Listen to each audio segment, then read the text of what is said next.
The Scarlet Witch is one of the most powerful characters in Marvel, and she's appeared in a lot of iterations. For this character build, I will be taking inspiration from all of the versions of Wanda we have seen, but will mainly be focusing on her as a mutant and member of the Brotherhood.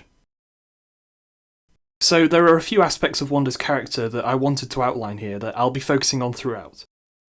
Firstly is Wanda's telekinetic and telepathic powers that she uses in the comics and in the films. In the case of Dungeons & Dragons, these are best represented through spells. Next is the unstable and chaotic nature of her powers. I wanted the character to feel volatile and unpredictable to play. Wanda is also capable of manipulating probability fields, which I wanted to put in there somewhere.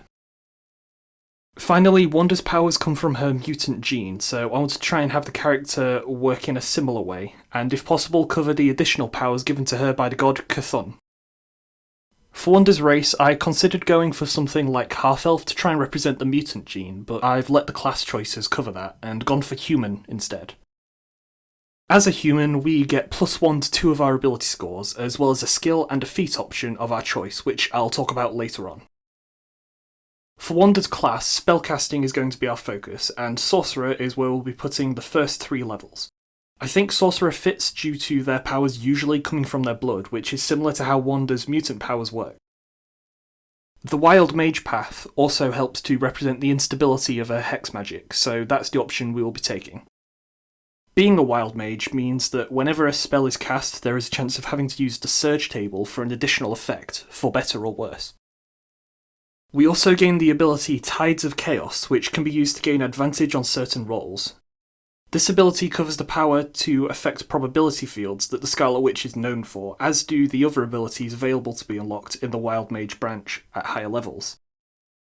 As a level 3 sorcerer, the character gains 2 meta magic abilities, for which I took Extended Spell and Quickened Spell, to boost the character's power, although really any of the options here would fit. There are of course also some spells from this class, but I'll be covering them later on. The next 2 levels went into Warlock, mainly because some of the spells fit well and the abilities are useful too. In terms of character, this lines up as being similar to the chaotic powers given to Wanda through the god Chthon. Being a Warlock requires us to choose an otherworldly patron. While Wanda didn't make a deal with Chthon, she is influenced by him.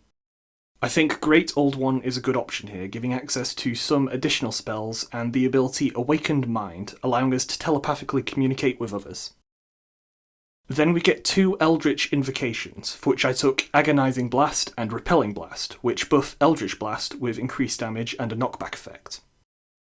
If you're looking to take the character further than level 5, I would recommend focusing on Sorcerer entirely. There are some abilities from Warlock that could be useful, like Bewitching Whispers or Dreadful Word, but I think the Wild Mage path has much better options for the character. Now for spells. First we get 4 Sorcerer cantrips, for which I took Mage Hand, Mending, Message, and Minor Illusion. Then we have 4 additional known Sorcerer spells. At first level go for Featherfall and Shield, then the second level spells Levitate and Suggestion. Next there's the 2 Warlock cantrips Eldritch Blast and Blade Ward. Finally, the first level Warlock spells Charm, Dissonant Whispers, and Witch Bolt. I will also be taking the spell Prestidigitation through a feat I'll be talking about later. If you're taking this character to higher levels, you will want to follow the same pattern of spells, and get Telekinesis as soon as possible. Also, if you want to, you can start investing in reality-altering spells, so that you can emulate the sort of Scarlet Witch we see in House of M. For equipment, we will be using the Sorcerer starting options, and for the first choice we'll be taking the Simple Weapon. I don't know of Wanda using any weapons, so I just went for a dagger here. Then a spellcasting focus, as most of our Warlock spells don't include components, meaning we won't be handicapped here. For our ability scores, Charisma should be an absolute priority, due to it being the spellcasting ability for Sorcerer and Warlock.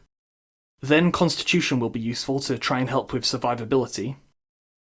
Intelligence and Dexterity are potentially useful, so focus on them next, and finally Wisdom and Strength won't be that important. There isn't really a background that fits any of Wanda's origins that well. I considered Acolyte or Soldier to represent her time in the Brotherhood of Mutants, but in the end I went for Charlatan because I think it fits her personality better.